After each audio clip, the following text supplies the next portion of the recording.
Hallelujah. ഞാൻ മാമോദിസ മുങ്ങാനുള്ള കാരണം മനസ്സമ്മതം കഴിഞ്ഞിട്ട് കല്യാണം വേണ്ടെന്ന് പറയുമോ ആരെങ്കിലും? എനിക്കിത് പറയാൻ അറിയണ്ടായിരുന്നില്ല.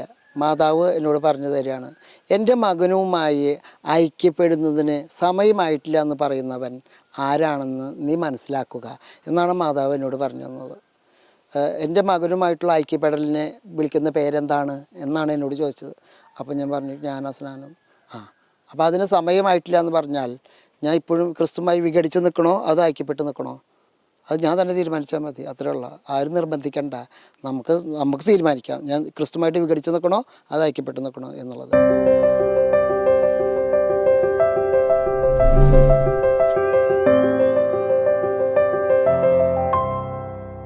ഡിവൈൻ ധ്യാന കേന്ദ്രത്തിൽ എൻ്റെ ആദ്യത്തെ ധ്യാനത്തിൽ തന്നെ ഈശോ ആരുള്ളിക്കായിട്ട് ഉള്ളിൽ നിന്ന് ഇറങ്ങി വന്നിട്ട് എൻ്റെ ചെമ്മല് തട്ടിയിട്ട് പറഞ്ഞു, നീ പൗലോസ്ലീഹായുടെ വേല ചെയ്യുകയെന്ന്. അങ്ങനെയാണ് ഞാൻ പോൾ എന്നുള്ള പേരിടാൻ തന്നെ കാരണം. ബേബി ജോൺ കലന്താനി ബ്രദറാണ് എനിക്ക് അമൽ എന്ന പേര് വിളിക്കുന്നത്. പൗലോസ്ലീഹായുടെ പേരിടാൻ പറഞ്ഞതിൻ്റെ പേരാണ് അമൽ പോൾ എന്ന പേര് മാമോദിസ പേരാക്കി ചേർത്തത്.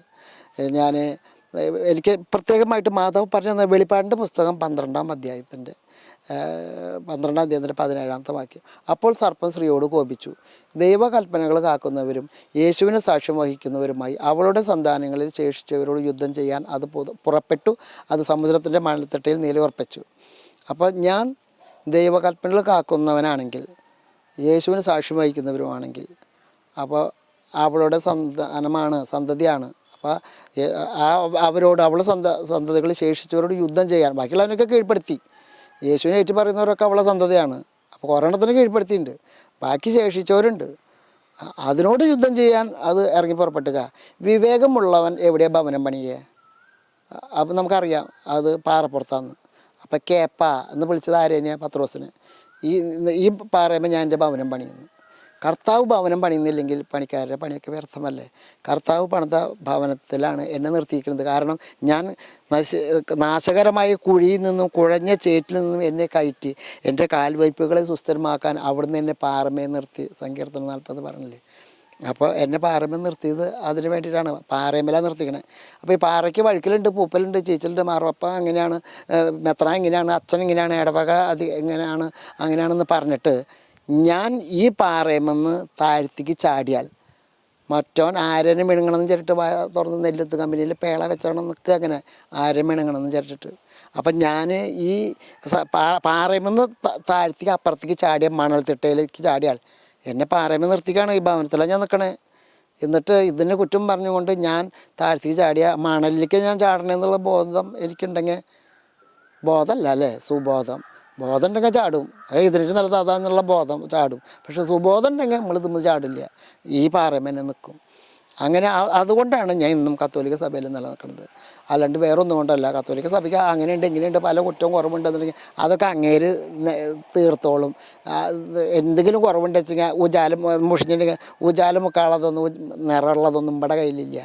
അന്ന് ആ ക്ലിയറാക്കി എടുക്കാനുള്ളത് അവിടുത്തെ കയ്യിൽ തന്നെയുള്ളൂ. അത് അവിടുന്ന് ക്ലിയറാക്കിയോളും. ഞാൻ ക്ലിയർ ആവാൻ നോക്കുക. അതാണ് എന്നെ സംബന്ധിച്ച് മനസ്സിലാക്കിയിട്ടുള്ളത്. കത്തോലിക്ക തിരുസഭയിലെ അംഗമാകാൻ സാധിച്ചതിൽ ഞാൻ അഭിമാനിക്കുന്നത്. ക്രിസ്തുവിൽ ഞാൻ ആനന്ദിക്കുകയാണ്. കാരണം മറ്റ് തമ്പുരാനെ ഇപ്പോൾ ഈശോയ്ക്ക് നമ്മളൊന്ന് ധ്യാനിപ്പിക്കേണ്ട ആവശ്യമില്ലല്ലോ. ഞാൻ ധ്യാനിപ്പിച്ചിട്ട് വേണ്ട ഈശോയ്ക്ക് ബോധം ഉണ്ടാവാൻ. എന്നെ ഈശോയാണ് വിളിച്ചത്. എവിടെ നിൽക്കണമെന്ന് അവിടെ തീരുമാനിച്ചു. അവിടുന്ന് എന്നെ നിർത്തി. എൻ്റെ കാൽവയ്പ്പുകൾ എന്നെ സുസ്ഥിരമാക്കാനാണ് എന്നെ പാറമ നിർത്തിയത്. ആ പാറമേ ഞാൻ നിൽക്കണുണ്ട്. ഇന്നും മാതാവ് ആണ് ദൈവകൽപ്പനകൾ കാക്കുന്നവർ. വചനം ഇങ്ങനെയാണ് പഠിപ്പിക്കുന്നത്. സുഭാഷിതങ്ങളുടെ പുസ്തകം 30-ാം അധ്യായം 26-ാമത്തെ വാക്യം, അവളുടെ മക്കൾ എഴുന്നേറ്റ് അവളെ അനുഗ്രഹിക്കപ്പെട്ടവൾ ഭാഗ്യവതി എന്ന് പുകഴ്ത്തും എന്ന്. പിന്നെ ഈ വചനം ഒന്ന് ആലോചിച്ചൊക്കെ, എന്നെ ദൈവം വിളിച്ചിട്ടുണ്ടെങ്കിൽ, ഞാൻ അവളുടെ സന്തതിയാണെങ്കിൽ, എല്ലാ തലമുറകളും എന്നെ ഭാഗ്യവതി എന്ന് പുകഴ്ത്തും. ഈ വചനം തിരുവഴുത്ത് എന്നിൽ ഉണ്ടെങ്കിൽ ഞാൻ എൻ്റെ അമ്മേനെ ഭാഗ്യവതി. എൻ്റെ കർത്താവിൻ്റെ അമ്മ പരിശുദ്ധാത്മാവ് നുണ പറയുമോ? പരിശുദ്ധാത്മാവ് നുണ പറയുമോ? എനിക്കതാ ചോദിക്കട്ടെ. എൻ്റെ കർത്താവിൻ്റെ അമ്മ എന്ന് പറഞ്ഞ വാക്ക് പരിശുദ്ധാത്മാവാണ് പറയിപ്പിച്ചത്.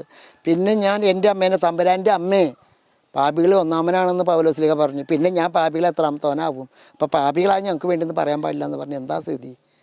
എനിക്ക് കർത്താവിൻ്റെ അടുത്തേക്ക് ചെല്ലാനുള്ള ഏറ്റവും വലിയ യോഗ്യത കർത്താവേ ഞാൻ പാപിയാണെന്ന് പറഞ്ഞിട്ടാ. അല്ലെങ്കിൽ എനിക്ക് അവിടുത്തെ അടുത്തേക്ക് പോകാൻ എന്താണ് യോഗ്യത? അങ്ങനെ പരിശുദ്ധ അമ്മയുടെ കയ്യും പിടിച്ച് കുട്ടികൾ, എൻ്റെ ദൈവം തൻ്റെ മഹത്വത്തിൻ്റെ സമ്പന്നതയിൽ നിന്ന് യേശു ക്രിസ്തു വഴി നിങ്ങൾക്ക് ആവശ്യമുള്ളതെല്ലാം നൽകും. ഞാൻ വീണ്ടും ജനിക്കാണ്ട് ഒരുവനും സ്വർഗ്ഗത്തിലേക്ക് പ്രവേശിക്കാൻ പറ്റില്ല. അപ്പം ഞാൻ വീണ്ടും ജനിക്കുകയാണെന്നുണ്ടെങ്കിൽ ഇപ്പോൾ ജനിച്ച കുഞ്ഞിനെ ആദ്യം കിട്ടേണ്ടത് എന്തൊട്ടാ? ആട്ടുംബ്രാത്തും ബിരിയാണിയൊന്നല്ല. അത് അപ്പനറിയാം. ഈ കുട്ടി കരയുമ്പോൾ അപ്പൻ അമ്മയുടെ മുഖത്ത് കയറി നോട്ടുണ്ട്. ഡാവതേ കിടന്ന് കരയണോ, ഇങ്ങോട്ടൊരു നോട്ടുണ്ട്. അപ്പം അമ്മയ്ക്കറിയാം അമ്മ എന്തിട്ടാ കൊടുക്കണ്ടേ എന്നുള്ളത്. അതുകൊണ്ട് അപ്പം ഒന്ന് നോക്കിയാൽ മതി, അമ്മയ്ക്ക് അതറിയും. അലമുറയൊന്നും ഇടണ്ട.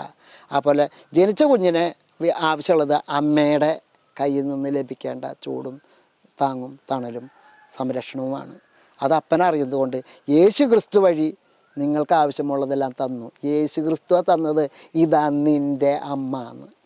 അതുകൊണ്ട് എനിക്ക് സധൈര്യം തിരുവചനത്തിൽ ഞാൻ അഭിമാനിക്കുന്നവനാണെങ്കിൽ, വിശ്വസിക്കുന്നവനാണെങ്കിൽ സധൈര്യം എൻ്റെ അമ്മയോട് ചേർന്ന് നിന്ന് യേശുവിനെ മഹത്വപ്പെടുത്താൻ പറ്റും.